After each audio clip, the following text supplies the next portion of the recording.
You were literally leveraging fun and business in a way to breed that in a clubhouse. It's absolutely brilliant, man. One of the things that I noticed early on was the lack of the ability to listen. Blessings, folks. Welcome back to another episode of the Hitstreak. I'm your man, Nick Hyder. And folks, this cat needs no introduction joining me in the studio today. However, he's worthy of a dang good one. So we're going to give him one anyways, right? So buckle up, folks. All I can say about this episode is you're welcome, right? So, folks, he is the current commissioner of the new AF1 Arena Football League. He's the partner and president and director of football operations for your Nashville Cats. He is a former NFL head coach for the St. Louis Rams and your Tennessee Titans, and a former NFL player himself, including playing for the legendary '85 Chicago Bears. Folks, give it up for the face of football in Tennessee, Coach Jeff Fisher. Coach, how we doing today, man? Doing really good, really good. No, you got all that right. There's one thing we left out. That's the Houston Oilers. That's right. So it was really cool that we got the Houston Oilers here to Tennessee, and so that history and that experience for me really pretty much shaped me, starting off in that Oiler organization, and then my coaching journey after I was done playing. But I'm really, really blessed to have the career that I did. I still pinch myself when I think back of what I was able to do, and my contribution to the NFL. I was on the NFL competition committee for probably 15, 16 years, 8 or 10 as a co-chairman. And so I really, to think back to, that little receiver, the DB that's running around USC trying to find his way, hurt most of the time to where I got to. It all happened fast. It was a great journey, and I'm really, really blessed. Well, man, it's anytime that you can have a career for decades in something, it speaks volumes about your impact, your character, and because the game just keeps reeling you back in, from player to head coach to now literally doing things at the highest level in the front office. It's insane. So talk to everybody here is excited about what you're doing in football in Tennessee right now. So let's talk a little bit about what's going on with the Nashville Cats, man. Yeah. A couple of years ago, it was well over a year ago, I was approached here in Nashville. Wasn't doing a lot. I was hunting and fishing and enjoying my grandkids. And I just come off, a few years ago, I'd helped, remember the Alliance of American Football, it was AAF. And so I'm out. I joined them, Bill Pulley and Charlie Ebersol, and wasn't coaching, but I was just trying to help behind the scenes. And so that thing took off, and then it died. And then, maybe 4 years ago, I was approached by Fox, and Fox was the majority owner of the USFL.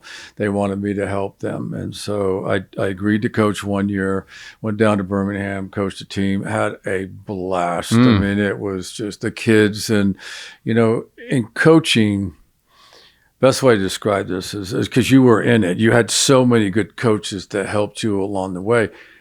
They helped you. Mm-hmm. And that's what coaches do. They help teach you techniques. They help you to become a better person. They help you to understand winning and being a teammate. And so that's kind of how I feel like I was wired. And so I'm still doing it. I'm still helping right now here. I'm in the middle of this awesome journey in indoor football, which I never would have thought I would have got involved in that. And so 2 years ago, I had some people reach out to me and say, hey, would you mind kind of helping us in this?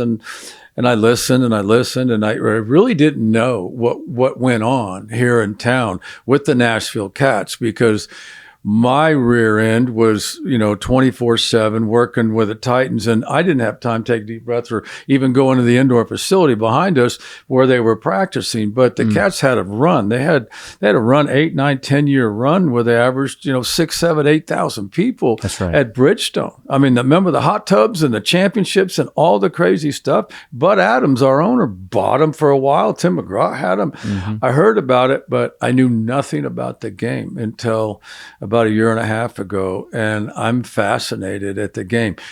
For this reason, right now, because the indoor football has been going on for decades, you have second generational players in this, and they're just doing it because they love the game. They're not doing it to get to the NFL. They're not doing it for any other reason. They're doing it for a couple $100 a weekend just to go out and compete and play football. Wow. And so, I was approached. I agreed to get in and help here, bring the Cats back. And it seemed like within a few weeks after I got in and offered to help, things went sideways. And so we had we had a hard year last year. There was a lot of misunderstandings and deception and things, but halfway through the season, the ownership group asked me to take over as interim commissioner. I did. We finished the season last year with a final playoff game in which Billings beat Albany for the championship, and then at that point we changed licenses and we started out on our own. So this is now I'm currently the full-time commissioner. We have 8 teams right now. This is our inaugural year. Okay. And we started our season just a few days ago. The Cats traveled to Dodge City, Kansas, and we lost the game there. So that was the opening of the inaugural season. So it's Arena Football 1. That's the original IP and naming rights. And so we're really excited about the future. We would expect to have 16, maybe 18 teams in 26, and we're real close to going to an international team. So wow. We got really good in life. I mean, obviously, you surround yourself with good people, you're successful, and that's what happens. If you can surround yourself with good people, the odds of significantly increased for you to be successful. That's what we did. We got a front office staff with a lot of experience, and so I'm just kind of bebopping around, going from town to town. We did just last weekend. I was in Tampa Bay meeting with Hulk Hogan, and who's promoting this new beer. It's an all-American, real American beer, and we have partnered with him and AF1 and his beer company, and we're trying to sell his beer in all of our venues. And he's going to come out and kind of do that thing. So that's how you do. You raise awareness and you go. So I'm really having fun. But again, it's about helping. It's how I'm wired. How most people that step into a front office or step out and go do something, even the players. I mean, you've seen Nashville. I mean, there's a wall there. I can't read all those names and those autographs on there, but I imagine there's probably a few former NFL players up there. There is. And most of these guys are probably living here and haven't lived here their whole lives. Everybody's moving here, loving living here, and contributing and doing great things in the sport world, especially the NFL guys, with respect to their input and their dedication to the high school football and the Friday Night Lights thing which is cool. So what I'm hearing is, so first of all, like I can get the sense that you like to build things, right? So which is I can definitely agree with that. Like I love the like building new things. I love the creation part of it. And what I'm hearing is that with AF1, the NFL's so big and so corporate, there's just a lot of things you just can't change. Or to change it would take massive committees and a lot of time. And here it seems like all the things that maybe you wanted to see along the years and stuff like that, you guys can do those things. Maybe it's taking chances, maybe it's not. But it seems like you got a lot more leeway to just kind of carve its own path and make it its own brand. Well, it is. I mean, it's a real exciting game. It's a different game. Okay. And, as I said, I came back from Dodge City, Kansas last weekend, and their franchise it's a storied franchise. They're the only thing in town, and everybody in there is really into the game, and it's family oriented. I mean, their kids' generations. It's the dad that's got the one little buddy on his shoulders, and the other two one in each hand, walking into this game, grabbing popcorn and sitting right down there, right by the boards, and it's an intimate game. It's really a cool game, and so. That's what we want to try to preserve. And you have traditions. You got a franchise in Albany, New York. They're second generational players playing. Their dads are in the Hall of Fame with this Albany team. And you've got sons that are now playing. Yeah. I mean, and they're talented kids. They don't have no aspiration to get. Now, I say no. There's an aspiration to get to the NFL, but that's not why they're doing it. They're doing that they're just doing it just to compete and have fun and play the game. And anytime you're involved in a game where, hey, you might be down 16, 18 points with 20 seconds left, and you have a chance to still win it, it's pretty exciting. It may have been talking off camera with former guest Blaine Bishop, but I played for a lot of great coaches, and as a person that's involved in multiple businesses, there's leaders aspire to be better, but like when you see somebody that's doing it at an extremely high level, you recognize that. And I want to talk a little bit about coming from Houston here, because you're raising a family, and it's a lot of travel, a lot of moving, and a lot of decisions that you got to make that a lot of us wouldn't even think about what you have to consider. But and talking to a few folks that have known you or played for you or been around you, leadership is like, I don't know, it's just a calm, steady feeling. Like you never looked like you were stressed or nervous. You just always had that poker face about you. Is that something that you were intentional with? Is it something that you were really wanting to, that you really got good at as a player? Or is it something where you realized I'm surrounded by all this talent and they got to lean on one thing and one thing only, and that's going to be this nerve right Well, here? I appreciate, having played the game in a time which is unique in NFL history. I think I was part of the '85 Bears, so I went in there as a rookie in '81 and watched the '85 Bears. I mean, after my rookie season, I was drafted by the Bears. I knew nothing about the Bears other than Walter Payton and Vince Evans, because I went to USC and Vince was also on the roster. When I got there, when I was drafted, Neil Armstrong was the head coach. I thought Neil Armstrong was an astronaut. Okay. So I was there 1 year with Neil Armstrong, who's one of the finest individuals you could ever meet and play for. And then that second year, Mike Ditka comes in and everything gets crazy and cuts loose. And I ended my playing career after the '85 Bears season and went in and chose to get into coaching. I never looked back, but I was in the league in a real challenging time. I learned a lot along the way. And I think one of the things that's interesting, and I think it's important to realize, is that not only do you learn how to do things from people, from coaches, from other teammates and things like that, but you also need to make sure that you learn how not to do things. Facts. And along the journey. And so I learned a lot of how not to do things. Bottom line is that I lived by one simple thing, and that was honesty. You have to tell the truth, and you can't kick a can down the road. You can't avoid it. You can't just hope it goes away. You got to address things immediately with an open mind. You can't overreact, but you got to tell people the truth. And so, with that being said, I was a head coach 21 or 22 years. And so, when training camp starts and you got 90 players on your roster and you cut down to 55, okay, there's 35 players that you're letting go, or 40 players that you're letting go. I let every single one of them go, and I looked them in the eye and I told them why and told them the truth. And, some of them I told them to keep trying and try to kick another door down. You're a few plays, you're 1,000 snaps away from, you're a good player and a great, and just keep doing it. And others, I said, hey, you took this as far as you possibly could. I don't see you having the athletic ability to make an NFL team.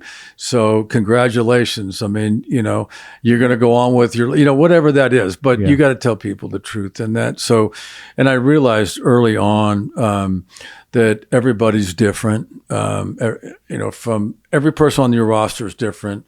So with that being said, you got to treat everybody differently under the same set of rules, and that's a challenge. Okay, some people you have to come down hard on. Some people get it, some people don't. But you got to give people equal opportunities. And then when people are making mistakes and can't get it done, obviously you got to make hard decisions. But I release that many players every year. But some of the greatest memories I have involve players that you never heard of. Okay. that I watched develop, and I watched them become just troubled young men out of college with different types of things, relationships, and all kinds of stuff going on. To when it was time for them to step away, I knew they were going to be successful in life. So, you brought up pressure and you brought up stress. There's a huge difference between the two. Stress will kill you. I think we do our best things under pressure. And Let's go. Love that moment, in time where, okay, it's good. You're watching the clock, you're counting down, you're doing the math. Okay, we're going to get the ball back with a minute and 10 seconds left and one timeout, and we need a touchdown. So to win, and why not tell the offense that's exactly what's going to happen? Have them prepare and go do it, go win the game, and move on to the next one. Man, well, looking back and being a fan, watching it happen real time, and then looking back at everything that happened, it was you were so disciplined in the game strategy. Like it was, you knew what you were getting when the Titans walked in. You know what I'm saying? You knew what you were getting when they came in, and it was basically you had to beat that. Like it was, here we come, and you got to beat it. And it was a tough, gritty. It just, I don't know. It just defined the NFL for me. It did, and it was what we were about, and that's how we built our team. We wanted to build the team with just a devastating, dominating defense as best we could, and get those players, those key matchups.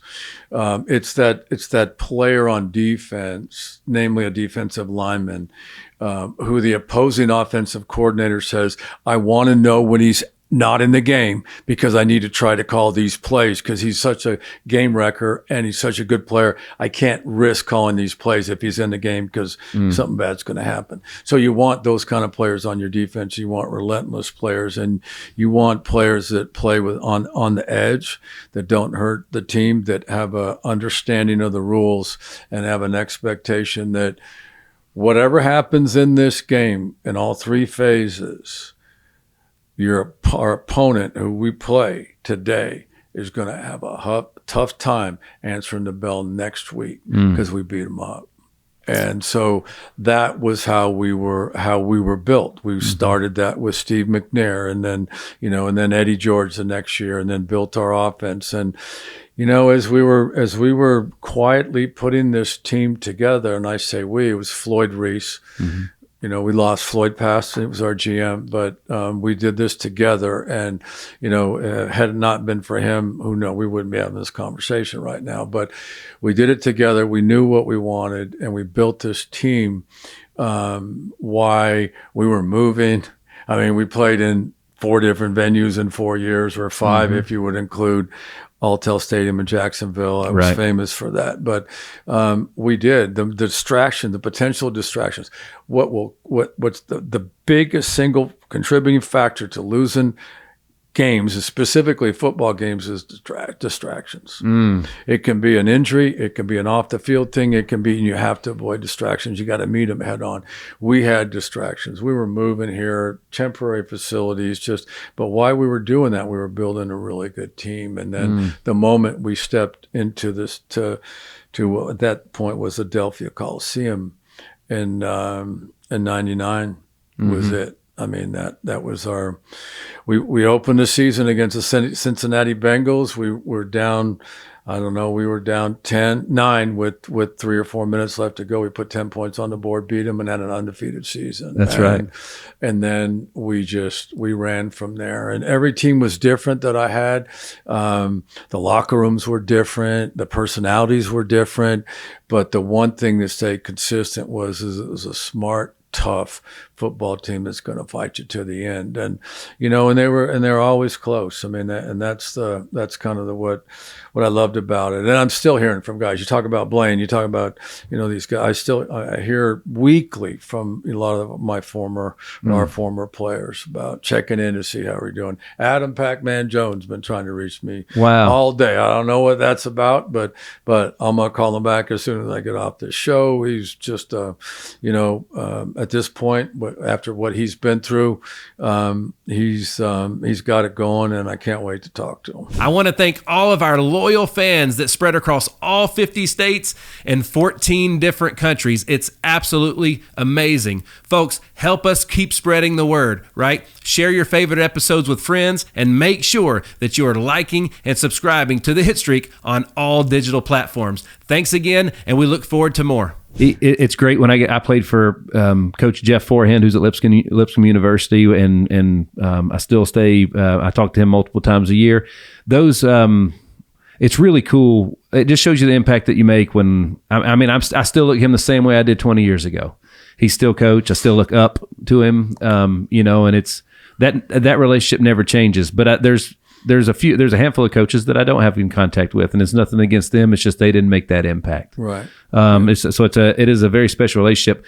You mentioned something about the distractions, which my buddy Hunter Bledsoe has a quote that I love using all the time: "Life is fair. Everybody's price is just different." Mm-hmm. And you guys are trying to get to win a Super Bowl like every other team, but every other team's got a home stadium, they got a home base, they got everything like they wanted. It's dialed in, the locker room's perfect, the training room's what they need. I can't imagine.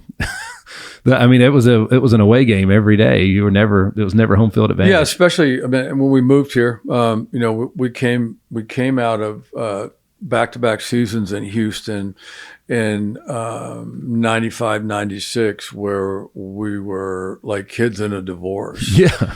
And, you just can't say, I want to live with mom, I don't want to live with dad, because, and that was Houston and Nashville. And so we just kept our heads down and we just kind of motored and worked our way through it. So when the 99 season happened, it all fell into place for us. And, we were talking about it just a few weeks ago at the end of the Super Bowl run and everything, and the Eagles and all that business, all the hype and everything that led up in those 2 weeks. But our Super Bowl, there was 1 week between the championship game and the Super Bowl. Mm-hmm. So it was the last time. It was just, we played in Jacksonville on Sunday afternoon. We came back, turned around, and went to Atlanta. And the next day we're practicing and we're playing that weekend. Mm-hmm. So it was a blur. But nonetheless, it was great for our franchise. We came back in the next year in 2000. I had a much better, I don't say much better team, but I had a better team. We had a better team in 2000 than we did that went to Super Bowl in 99. And we blocked 2 punts and got home field advantage throughout the playoffs. We played Baltimore. We blocked 2 punts in the game. They both go sideways out of bounds, and Dilfer may not have a first down in the whole second half. Ray Lewis intercepts the pass, and we lose, and it's over. And so, it's so, everything is so close and so competitive, and it doesn't always work out the way you want it to. But, you gotta take the good with the bad, and, you're going to have lean seasons. And fortunately for me, our ownership understood the big picture, Bud understood, and the support staff there. I was the head coach for, I can't remember, 21, 22 years. Mm-hmm. A long time here in one place. Mm-hmm. The lifespan right now of head coaches is not very long. Mm. And, you got some guys that are hanging in there and guys that are still coaching that I'm friends with. But, to see franchises roll over every 2 or 3 years, even sometimes 1 year, it's like, what are they doing? How are you going to build any continuity or any stability or let somebody execute a plan, So, and, they just that perennial franchise that's always looking to hire a new head coach for whatever reason. There's a reason they haven't been in the Super Bowl for a long time, But again, all that aside, I can't tell you how blessed I feel like I was over my career to have stood up in front of a team meeting, in front of all those great players, the Hall of Famers that I played with, even early in my career as a coach, to have an opportunity to spend 2 years in the 49er organization, Now, granted, we lost the championship game 2 years in a row to the Cowboys, but to watch them evolve from Joe Montana, who's still on the roster, to Steve Young, and while at the same time watching Jerry Rice on the practice field every day, there's no wonder he was as good as he was. So to be able to see those kind of things through my career and share them with the team. I mean, I'd have my receivers in the room, and, for just a bullshit sit down, just kind of, hey, let's just kind of visit here, guys, and let me tell you some stories about some of the really good ones and why they were good. Or let me tell you about Walter Payton. Did you know that I watched Walter Payton on the goal line of a practice field? He was a gymnast from Jackson State, and he was 5'8.5", maybe 205 pounds, had a 8.5 size shoe, muscled up, but he was a gymnast, and we bet him that he couldn't walk on his hands, and he walked on his hands from goal line to goal line. Holy cow. So, I mean, there's stuff out there that, people can't even comprehend some of the things and some of the athletes that, that we had. And, and many that excelled and had great careers and were successful, there were those that couldn't figure it out. That you try and you try and you try to help figure it out, but they just didn't. I have a theory about that. So like, there's always those players that you look at them, or really in anything that, like, man, they should have made it and they just didn't. They had everything and it just didn't work out. My theory is, what we see in them, you're never going to outperform your own self-image, right? So whatever we saw, they never saw that, right? And it's that rare occasion when it does happen, that's when the magic truly happens. So at the end of the day, one of the things you were doing is, a whole lot of people, they wouldn't have made it to your level in your locker room if a whole lot of people didn't see something in them. And then your job was to make sure, if you could, that they saw what everybody else saw. Exactly. And that's where, that's where the challenge starts, is when you say what we saw in them. Is you're talking about evaluating the player, evaluating the prospect, and trying to project, because and projection is all about potential. It's like this guy has a potential to be really good. If he gets there, or he might get there, we don't know, but we're going to do everything we can to help him get there. And what you're talking about is identifying strengths and weaknesses. And our job as coaches is to identify them, and then it's to maintain the strengths, but turn those weaknesses once again into strengths as well, and identify them so the player knows. And then, and it might be strength, or it might be speed, or it might be quickness, or it might be a mental thing, or, just an off the field thing, for example. It's creating a distraction for them, but it's the ability. Coaching is basically, success in coaching is ability to do that. It's your ability to turn the weaknesses into strengths.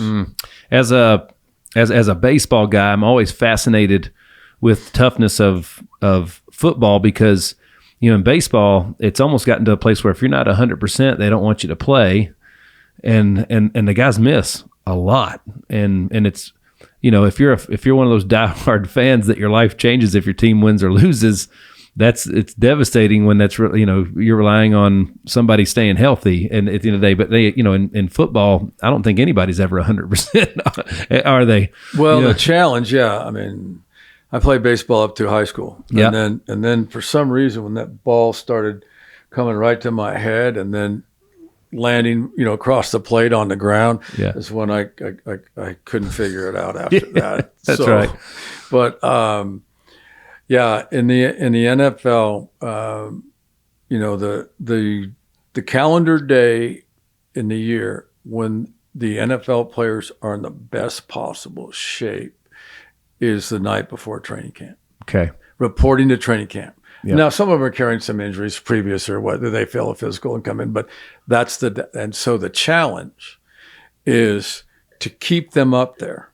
And I think people lose sight of beating them up in training camp, and then they're tired and sore and this and that, and then but you never get back up there. And the challenge in my mind, in the second part of my career, it was all about recovery, and it preventative stuff, but all about recovery and how important recovery is, and sleep and diet and things like that. Yeah. When I played, I mean, it was a freaking happy meal every morning, and go in and maybe be lucky to grab a burger before practice, and then practice is over, and then we're in the little tavern having a pizza and having a few beers. Yeah. And thinking that we're eating good and taking care of our bodies. But and that was a different time. But you look around the league, and I mean, what did Tom Brady put in his body for 18, 20 years? Mm-hmm. I'm told not even a cup of coffee. Yeah. So, I mean, it's that change. It's that commitment that is hard to make, but when they make it, you can really see a change. As well, again, I want to kind of come back to this too, because again, getting there is hard enough, but like you said, staying in one place, especially as everything evolves, it's like the time frame the windows get shorter and shorter and shorter for most. So just from my son's a freshman in on his high school baseball team, right? So, and as the coach of their 15U travel team, I'm always telling him, like, I always take a lot of pride in developing the mind a little bit, right? So one of the first two questions that we ask them is, as your coach, I want to manage expectations, right? So like I ask them all for the first time, usually ask their parents, we ask the players, when you are done with this season, how do you gauge if it was a good one or not? Is it based on playing time, stats? Did we win or lose? I hung out with my friends all summer. Like, what are you here for to obtain? Do you know what that is? And can you communicate that, right? So that your players and me and everybody know what that is, and we can get that out of you. And then the other thing is you all are underclassmen. And I can promise you, your coach likes the older classmen better than the younger classmen before he ever even meets you. What is it what's the one thing that you bring to this team that nobody else brings? And then more importantly, does he know that? At some point in time, he's going to be looking down the bench for somebody to do a job. And if you're the best person for that job and he don't know that, he's not picking you. He's looking to the older guys first, right? So getting in the room and then staying there for a long time. What is the biggest thing that you can attribute to your staying power in an organization for as long as you did? But more importantly, you're still in the sport. Like they keep bringing you back. I think just staying. I was really fortunate that we had good people around us, and we had a plan, and everybody understood their role. But I also thought it was important for everybody that understood their role to realize that my role is no more important or less important than the guard at the gate. Mm-hmm. Everybody's contributing, and we're all in this together. And when we win together. And when we lose together. And we can't have the guard at the gate going, "Oh, they lost another one." Mm-hmm. No, it's we. And so I think you have to be careful not to put yourself above the rest, regardless of where you are, where you fit in the hierarchy of the organization. And no job is too big or too small.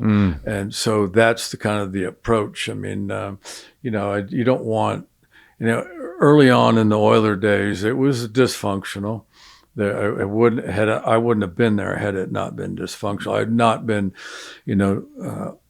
asked to be the interim head coach after 12 games or 11 games in the '94 season had there not been problems. And my job was to correct the problems. And so I don't want somebody walking down the hall back then and putting 50 cents in the Pepsi machine and wait and nothing comes out, and then bust the machine with the back of their hand and say, "Damn Oiler Pepsi machine." That's not the mindset that you want. What you want is you want a positive mindset. And this is what I understood really early on, is that when players come to work, I want them to make me put speed bumps in the parking lot because they're hauling ass into the parking lot because they can't wait to get to work. Wow. You want them to enjoy, and it's a game. It should be fun. And so and again, as coaches and anybody that competes understands how easy it is to discuss a win rather than a loss. Mm-hmm. So standing in front of a team and talking about, Sunday's game on Monday after a win, anybody can do that. But it's the perspective, and it's all about perspective and keeping wins and losses in perspective. And if you do that, then you can create an environment where people look forward to coming to work. Yep. And so it's about communication. It's about having fun. All right. It's a game. I can look around in the league and watch a quarterback and that's struggling for some reason.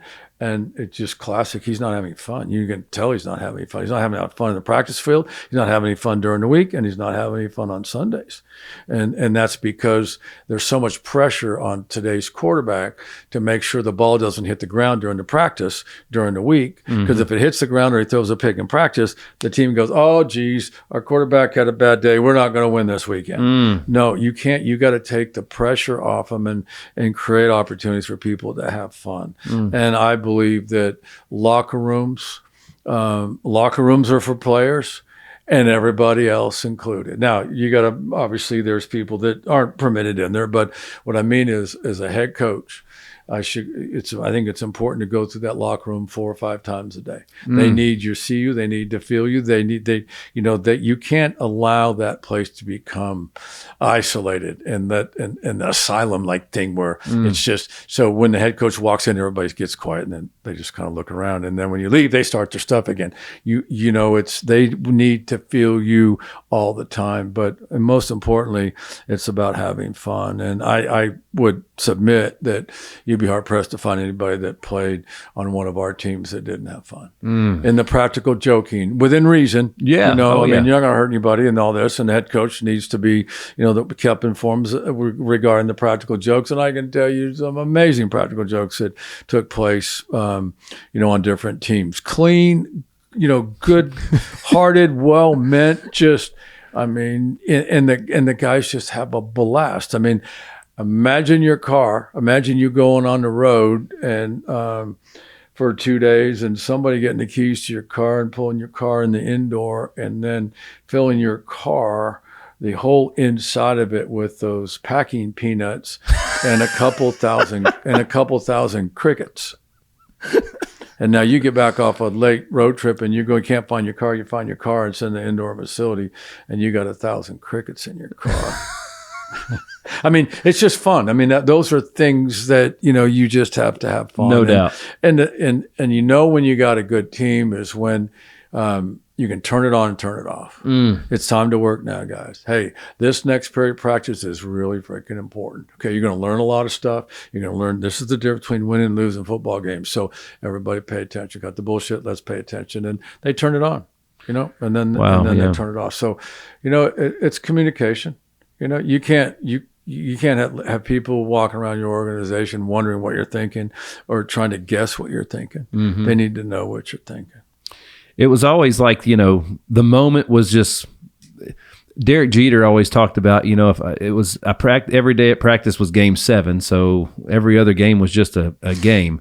And, coming from the 85 Bears, the USC national championship team, you'd kind of been there, done that, I guess, at the highest level. So everything else, what you were able to just kind of maintain that calm and that atmosphere every day, right? And again, what you just described, that switch. My wife and I talk about it all the time because we work together, and for a long time it was always like, Nick, I don't know if this is business Nick or husband Nick. I'm like, well, there's a switch. I just got to make sure I'm a little more, right. When I hit it versus when I don't. That's right. And but that describes focus. And raising a 15-year-old teenager, that's his biggest challenge is focus. And so you were literally leveraging fun and business in a way to breed that in a clubhouse. It's absolutely brilliant, man. One of the things that I noticed early on was the lack of the ability to listen. Wow. And the difference between hearing versus listening. I had a play in a game where I told a player exactly in a TV timeout exactly what was going to happen because I knew the personnel group and on the field. We knew the coordinator, the head coach, and we knew that this player out here, this is a wide receiver, was going to go down and run to the post. This one here was going to go down and run to the corner. And we wanted the corner out here to let the post go to the safety and sit back and stay outside and wait for the corner route and make a play on the ball. And explain that to him. And it was, I got you, coach. So sure enough, ball is snapped. This guy goes to the post. My player runs with him to the post, to the middle of the field. This guy comes to the corner. He's standing, the tight end is standing all alone in the end zone, catches the ball in his chest and spikes it. So what's wrong with that picture? Right. I got you, coach. I got you, coach. I got you, coach.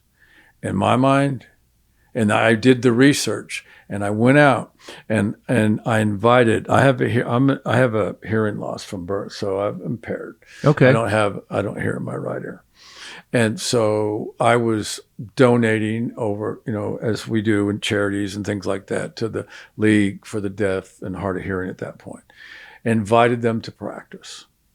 Brought 20 kids out there from 10, 12 to young adults, all shapes, sizes, and colors. But all these kids came out with an interpreter. And I had a practice. Practice was over. I called the players up, and I had the players take a knee. And I told the players, I want you guys to meet some friends of mine. And I brought out these kids whose world is completely silent.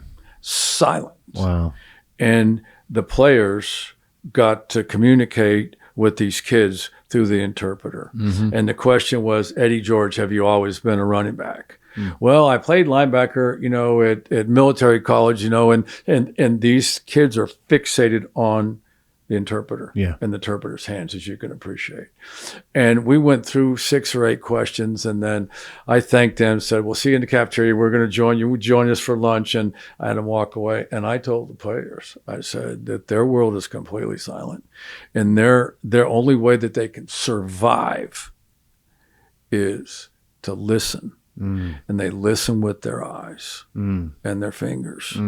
And the difference between hearing, I got you, coach. Yeah. I got you, coach, and give up a touchdown pass versus listening. And I challenged that team and everyone from that point to listen. Coaches aren't up in the front of the meeting room telling you stuff that's not important.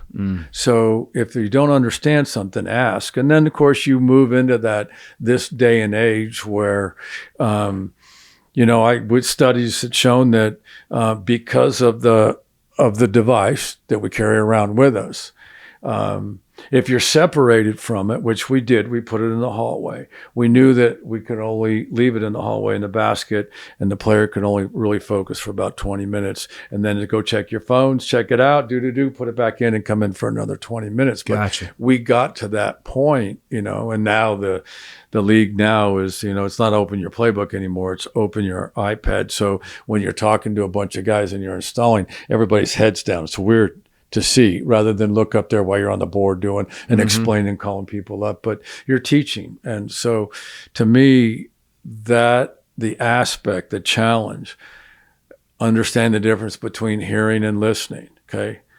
You can be in a conversation at dinner table and whoever you're talking to is sitting there like this. Right. They're not listening. Right. Put it down. Yeah. Let's talk. Do you hear what I have to say? But that is, that's a challenge. I mean, it's a challenge. It's a generational challenge, but it was one that we tried to meet head on, and I think players learned a lot from it and they appreciated it. The Hitstreak is powered by our partners at HitLab Creative Studios. Whether it's launching your brand new podcast, rebranding your current podcast, or taking advantage of any of their other content packages specifically for your social media needs, the HitLab is a one-stop shop for you. Visit hitlabstudio.com for more. I won't spend a lot of time on this, but there was a clip from a keynote that I did where I was actually talking to a baseball team, and I was talking to them about the importance of eye contact. And I referenced there's 2 instances in which there's 2 photos of Michael Jordan when in college when he was being spoken to by his coach, and then with Phil Jackson. I mean, he's like right up on him, eyes like staring a hole through his face, through Phil Jackson's face. And it's funny that you mentioned that, because when I posted that, when that got posted, and it's been watched millions of times, there's so many parents arguing that eye contact isn't important. It's not a sign of respect. And, well, they might be autistic or whatever else, and they may be, but again, team rules, team play, like life's fair, everybody's price is just different. Like I was amazed at how few people value that today, and more importantly, how it's excusable to, I don't know, to not do that. It really bothered me a little bit. And, because I was always taught eyes up. I could hear Jeff Forehand saying that over and over and over again. When he was about to start talking, he said eyes up, and you made eye contact. And if you didn't, you could listen to it running, with your back turned running and such. That's so right. it's cool to hear you say that, man. It truly is. I want to talk a little bit about communication. I have another theory that 0 problems in the history of mankind, we look back and we say that happened because they communicated too good.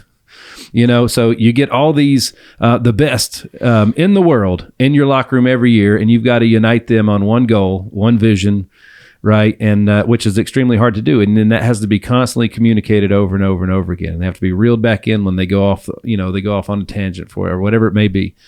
And now you're having to do that from a different place, from a different chair, I guess, right? So talk to me a little bit about one, because it seems like you spend a lot of time focusing on communication, making sure that everybody knows what their job is, and that way you can do your job because you're not having to cover theirs, and so on and so forth. And I love hearing Nick Saban talk about that all the time, right? Yeah, it's a step-by-step process. So you got to be able to communicate the steps. And so, anybody can set a goal. Hey, we want to win a championship. All right, well, how are we going to do that? Boom. Okay. So it's a step by step. Sometimes it's a day, it's a grind, it's a this, then just practice or the next period or whatever it is. But, and it's the ability to retain. Again, it's the listening thing, but it's your ability to retain. At the same time, I think you have to be really careful about falling into a routine. Routines can become problematic in my mind.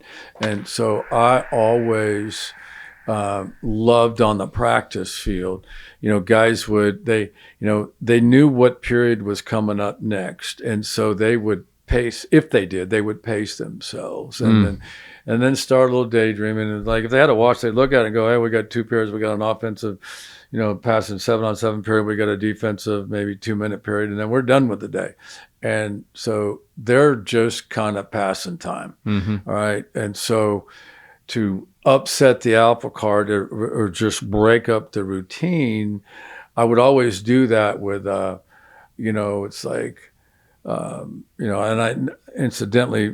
I never had a whistle. I never used. That's right. You never did. I never had a whistle. I don't think you blow whistles at human beings. You blow whistles at dogs and horses and shit like that. But I never used a whistle. So, I love that. But when you yell, they listen. They know your voice, and it's like I could be in the middle of a period and just shut it down and say, offense, ball's on the plus 18-yard line. Is 4th and goal from the 18. You need a touchdown. Defense, get lined up.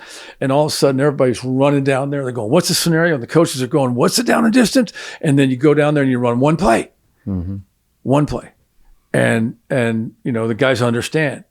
And so you break it up. Or you can go, and again, it's not only just running one play, but the issue is giving them game-like scenarios and all those kind of things. There's so many things, there's different scenarios that come up in games that you have to take them through it. And when you think you've got them all, you don't. There's something else that's going to come up. So the issue there is twofold. One is break up the routine in practice, but let the players need to have some recall. Okay, if it's the last play of the game and the ball's on the Music City Miracle, for example, but if it's the last play of the game, the ball's on the 20-yard line.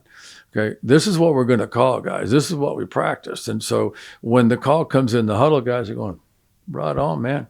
We practiced that. We can make this happen. That's right. And so it's there's no surprises, but to me, that creates a winning environment when you avoid routine. Now, there's some stuff that just sucks. Some stuff you just have to do it. Yeah, Right. you know what? We're going to have to pad up tomorrow. We're going to have to run the football against each other and protect the back. Don't take the back to the ground, but we got to go full speed. We got to get off blocks. And then there's always that thing that happens in the game where you kind of detect a deficiency or a weakness, and man, we need to work on this. We need to emphasize this week. We need to, within reason, to be able to go out there and, hey, we need to work on this and improve this because we were pretty bad on, last weekend in this area. But so, and again, that all, comes back to one thing, and that's communicating and listening. Man, and it's the hardest when you got that many people that are that good, that are at the top of the game or industry or whatever it is. It can be hard to do that, getting those guys to buy in, because they win and lose as a team, but they get paid individually. Right. I don't believe players make mistakes on purpose. Okay? No doubt. If you got one that's making one if you got a repeat mistake maker, depending on what's going on, at some point it becomes your fault. So if the guy keeps jumping off sides or keeps blowing a coverage or something like that, and he's done it before, he's done it a few times, and he does it again, that's my fault. I got to get him out. You got to get someone in there to replace him. So you got to realize where that threshold is, and when do you do that? But that don't make mistakes on purpose. And so your ability to correct mistakes and teaching and lead with positives, and hey, man, that was a great job. You got your cleats in the ground. You came to balance. You accelerated out of the cut. You were in position to make the tackle, but you just didn't finish. You missed the tackle.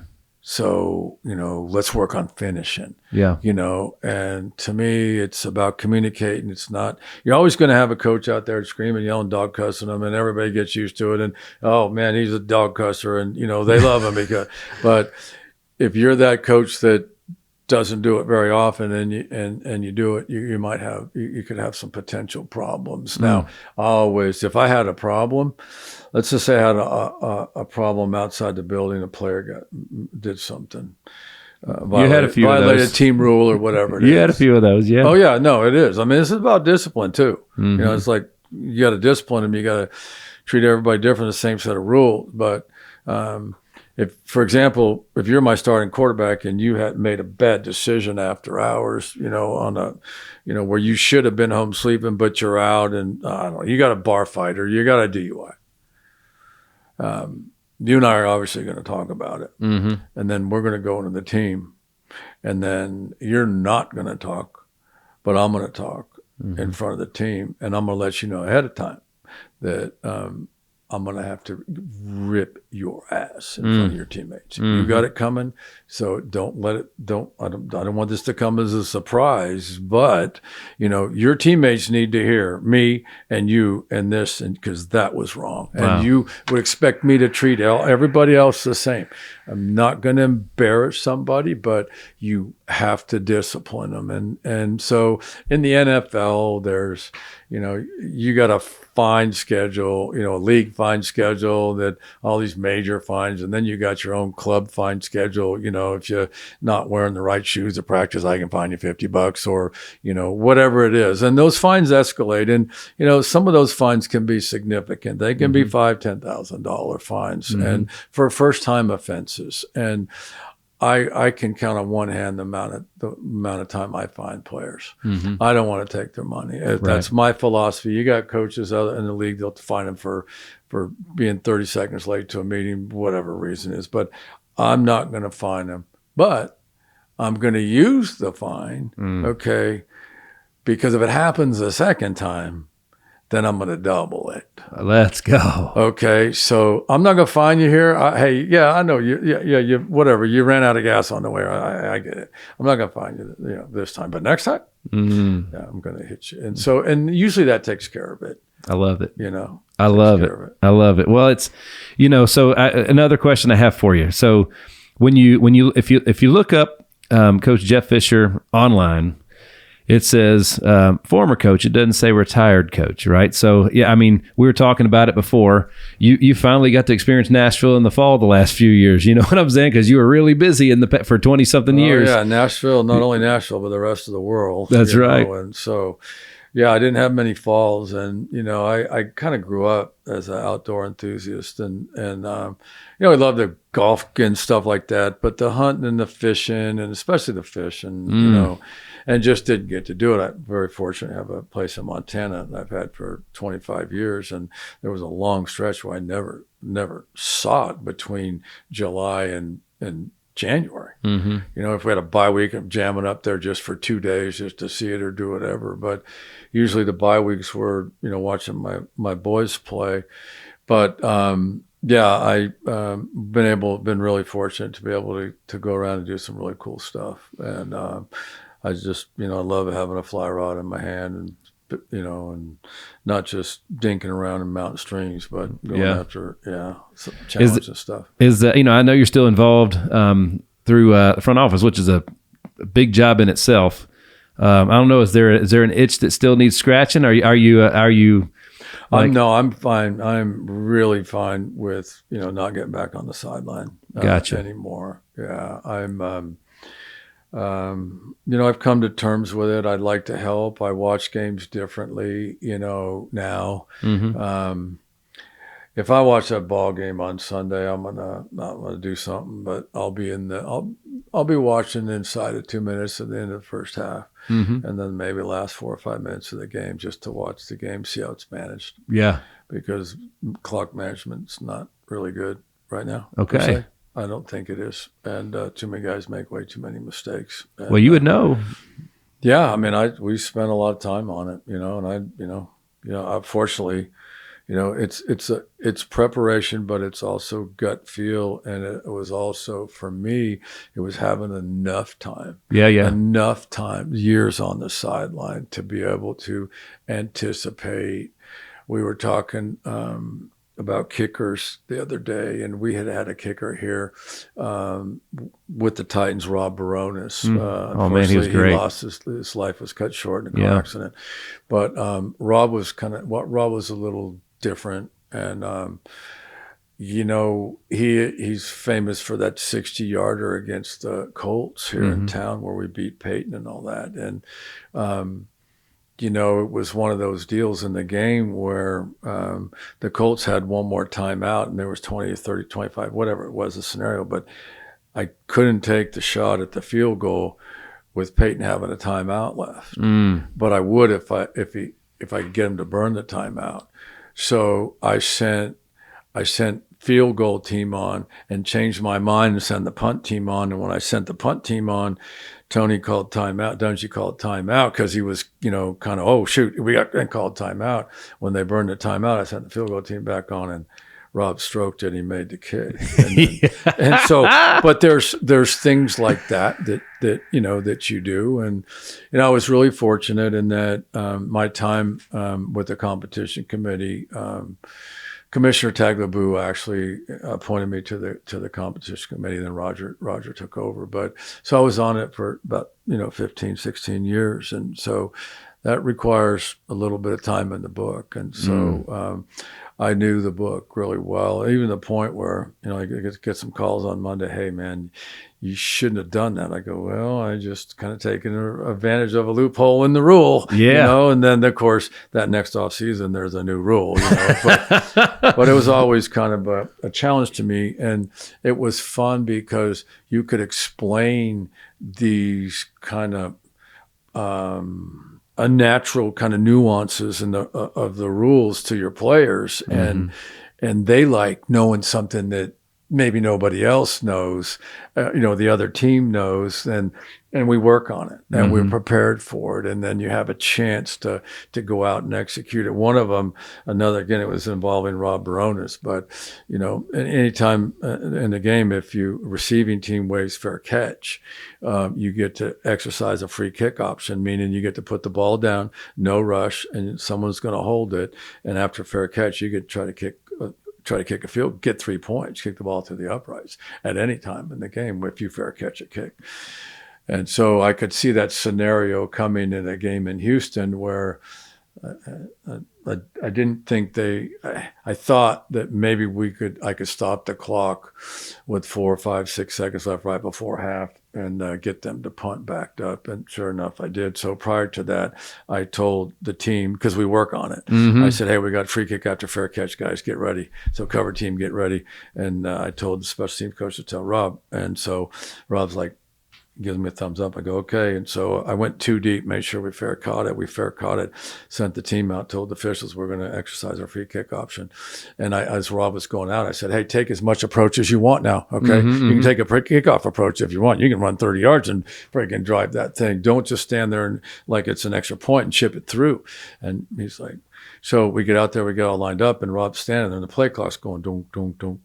Okay, and I'm kind of getting in a hurry. Now if we have a delay game, we're going to kick this kicks 5 yards further. Yeah. I'm like, come on, let's go, come on, Rob. And he's like, and he gets that there, and he takes 2 steps, and he freaking pushes it wide right. Yeah. And I'm like, my gosh, what were you thinking? He goes, Coach, you said take as much time as I wanted. Yeah. I didn't say take your time. I said take your approach. But anyway, that was it happened. I think maybe last year somebody exercised a free kick option after a fair catch, but it never happens in the game. Yeah, because you gotta, people got to know when the clock starts, and then if you miss it, they got a chance to return it, or they got a chance to boom take a shot at your end zone if it's a long kick, with time left. So it rarely happens, but our players thought they like being taught things like that because they like being known as a smart situational football team. Yeah, man. And you just teach them that. And even if they're not, tell them they are. It's good. Absolutely. Absolutely. The Hit Streak is powered by Team Hyder. Team Hyder has been serving you for 11 years and has racked up over 20 national and local awards for excellence in all areas. When it comes to finding the right health plan, we need to consider your family's needs and your family's budget. That's what we do to serve you. To look further and to book an appointment, visit teamhyder.com. As we wind down this episode here with Coach Jeff Fisher, man, you've coached and played with the best that there ever was, arguably. You know what I mean? Up to date. Is there any player? So I heard an interview with Buck Showalter recently where he basically went around the field and picked his top 9 on a baseball field, which was pretty cool as a player and as a manager. We don't have to go through all the positions. There's a lot more, right? But are there any players that you played with and coaches that you coached with and players that you coached that truly just stand out and made an impact on you that they were those people that were irreplaceable, that every time they stepped foot on the field, the game changed? Yeah. I spent time with the 49er organization pretty much. So career-wise, I started coaching in Philadelphia. So the first player that I would bring to light will be Reggie White. Mm-hmm.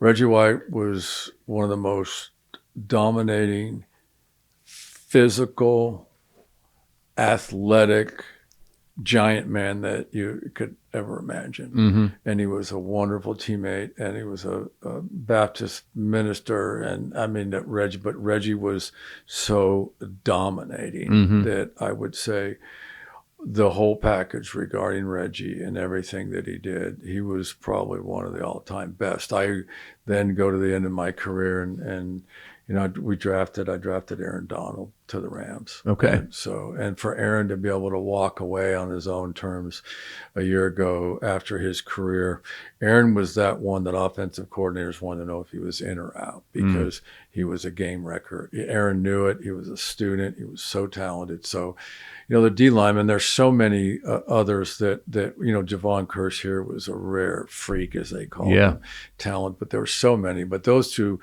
in that position come to mind. I mean, I was Mike Singletary's teammate. We were drafted the same year. You're going to have a hard time finding a better linebacker than Mike Singletary and what he did for the game. The DBs, they're rare. Athletic ability wise, Dion, obviously I coached him in a Pro Bowl and really, got to know him from afar, but, the ability and the ball skills and things like that, those kind of guys. So that's pretty much kind of defense. Offensively, I spent 2 years with Jerry Rice and Joe and that offense. And Joe Montana wasn't the starter. Steve Young was, but watching Jerry.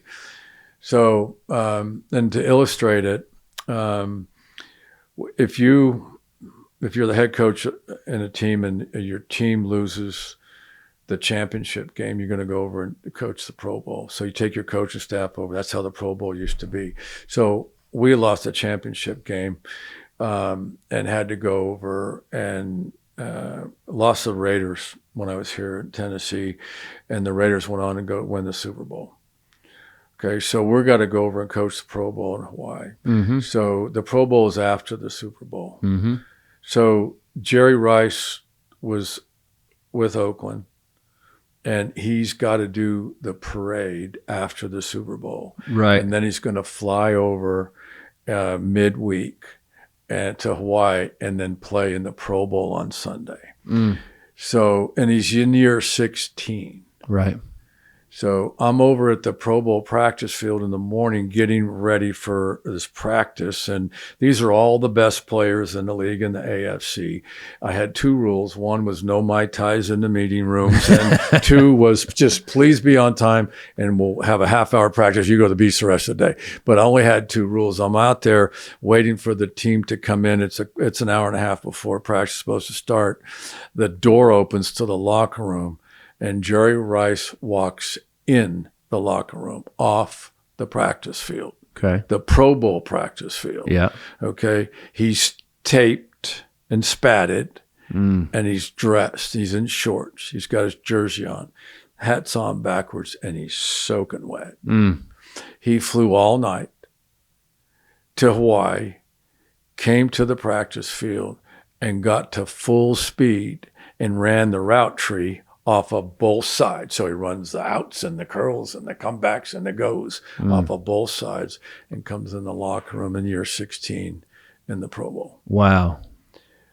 That's why he was Jerry Rice. That's right. That's right. And then you can tell anybody that. Walter Payton walking on his hands. I was on the sideline. I watched Walter for 5 years as a teammate on the sideline, and was actually got to know him very well. And that was, and then took the Philadelphia Eagles and had to play the Chicago Bears and was coaching the DBs and told them, don't try to tackle a dude. Because if you tackle him low, he's going to knock you out with his thigh pads or his knees. If you tackle him high, he's going to knock you out with his elbow. Wow. And so Walter was one of those. Barry Sanders, I was on the other sideline for Barry, and so those and again, there's so many great ones. I mean, we watched just some acrobatic things this past year, out of running backs that one just goes, oh my gosh, yeah.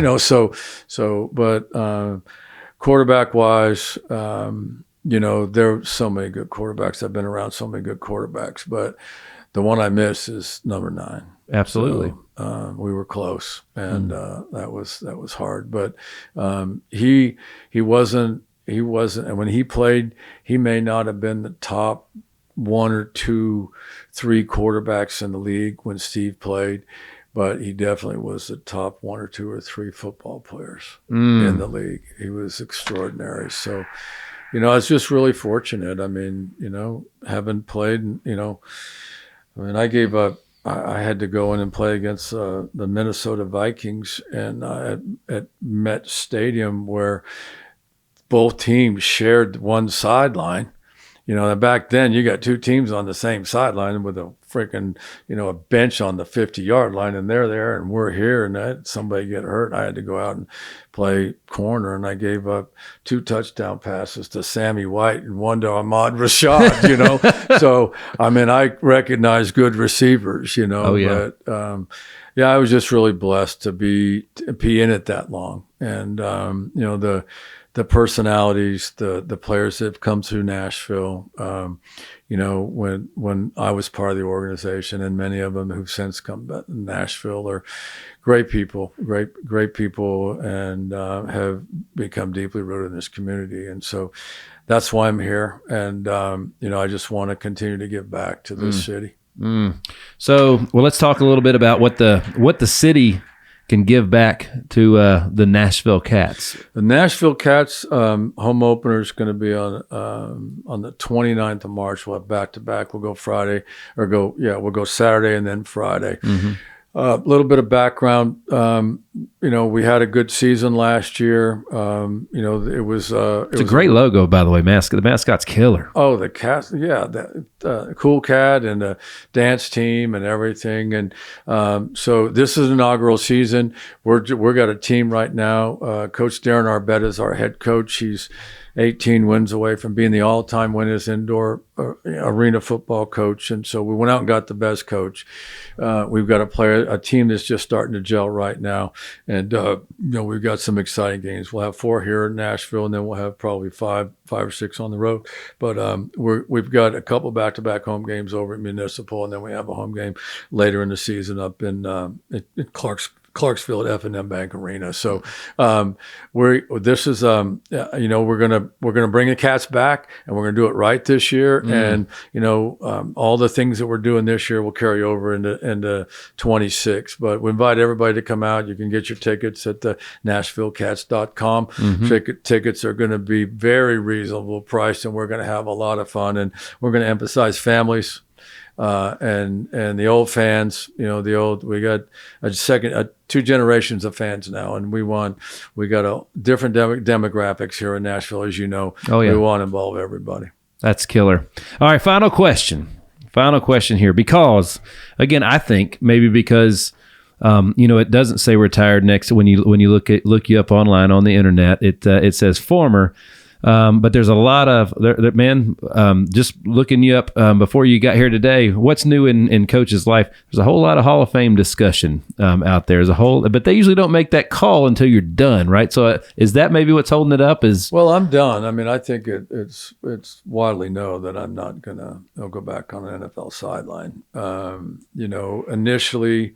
After I was let go by the Rams, I decided to take a year off and tried to get back in. Things, I had a couple opportunities, but they didn't feel right, and then I just kind of stopped. And so, I've got my health. I want to spend time with my 7 grandkids and continue to do the outdoor thing and my kids, and just again, I want to just stay out there and if I can put a smile on one person's face during the day, I want to do that because of all the smiles that this great city has put on my face over the years. Well, it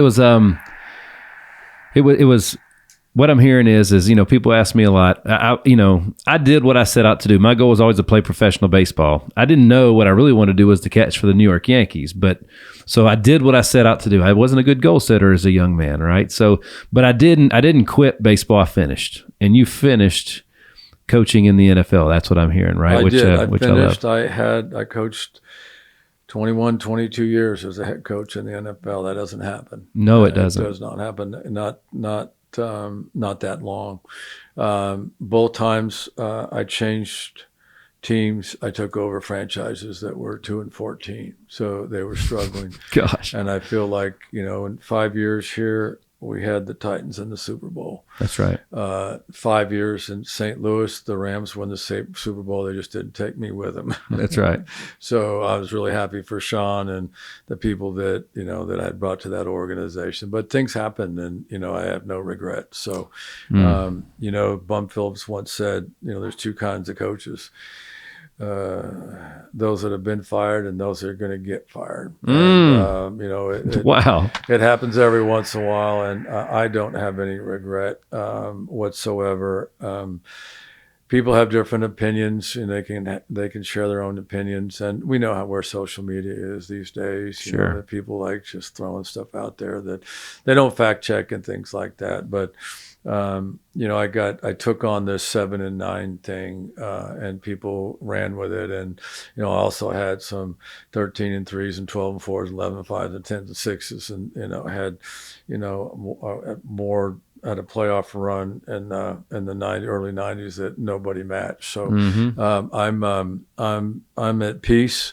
with where I am. The only thing I try to do every day is just, like I said, wake up and help somebody in this game. This is a great game. That brown thing, you hit through that white thing. It's awesome. I did it for a while. Yeah. But I love that brown thing, man. Man. Well, I love it, man. It's I heard Brooke Thomas said one time from a stage, she said, your impact is when you take your God-given ability and apply it to the marketplace. That's right. And I thought that was such a great thing to say. And talking about your time with the Rams, there was something that, like, obviously being a Nashvilleian, a fan and all those things, but there was a video that came out of when you had to tell everybody that you were parting ways with the Rams. And parting ways with the Rams or the Titans? With the Rams? I guess it was with the Rams, where you basically told your coaching staff that. Oh, you know what? I think what we're referring to is I did Hard Knocks with the Rams my last year. Yeah. And I did so because, and I turned it down for a while, and a lot of reasons to turn it down. I mean, obviously when we drafted Michael Sam, the first outwardly gay player, they wanted to come in, and that wasn't fair to Michael or our team, so I turned it down. And so there was a lot of other reasons why I just did not. I mean, we got our own thing going in the building, but I wanted the league to be able to capture a relocation, and so that's why I agreed. And we had a great time doing it, and the accessibility and everything, you can be vulnerable, make yourself vulnerable at times, but I didn't care. I wanted everybody to know what it was really like. And so we did that. So they extended it through the season. So what you're probably referring to is what was on camera when I told the coaching staff and the team after I'd been let go. Yeah, it was one of the most, that video made such an impact on me because as a thriving businessman and leader in those businesses, I'm learning real quick. It's better to be a good guy versus a nice guy. A good guy's going to tell you the truth even when it hurts, and a nice guy's going to tell you whatever he thinks you need to hear, right? Right, or not tell you anything. And like I reference that all the time because I have to have a lot of tough conversations. As my business partner Brad likes to say, you need to have a tough conversation, and they always go better if you just take them head on. You know what I mean? Like they always go. It seems like they go better. They're better received, and you're respected when you leave. When you do it that way. Well, it's hard. I agree. I mean, it's sometimes decisions are hard, and they're I don't want to say painful, but they're you have to make the decision, and then you have to speak the truth as to why you did it, and that's I had Chris Long. Mm-hmm. Chris Long is a defensive lineman, and Chris out of Virginia, and Chris was a number one pick, and when I got to the Rams, and he was one of the two defensive personalities, and he was a great. His dad was Howie Long. He was Howie Long, and he had a brother Kyle that played for the Bears. But Chris was one of my favorite personalities and players on the Rams roster while we were there. Yeah. Came to a point where I had to let him go. The money and this and that, and it just was a part of the business, and so we sat Chris down. And I had a conversation with him. Chris went on the next year, won the Super Bowl with New England, and then went from New England and came back and won the Super Bowl with the Eagles. So he got back-to-back Super Bowls after he leaves our program. Yeah, Chris, we've had many conversations. We've stayed in touch. He said he really appreciated how good I made him feel when I let him go. Okay, telling him the truth and all that kind of stuff. Oh, yeah. But the fun that he had. The fun that he had in our building with our staff and our players and his teammates, he goes, was unmatched throughout his career, even after winning 2 Super Bowls. And so that says a lot, and that meant an awful lot to me that Chris would feel that way about a hard decision that we had to make. The Hitstreak is powered by Rack Financial.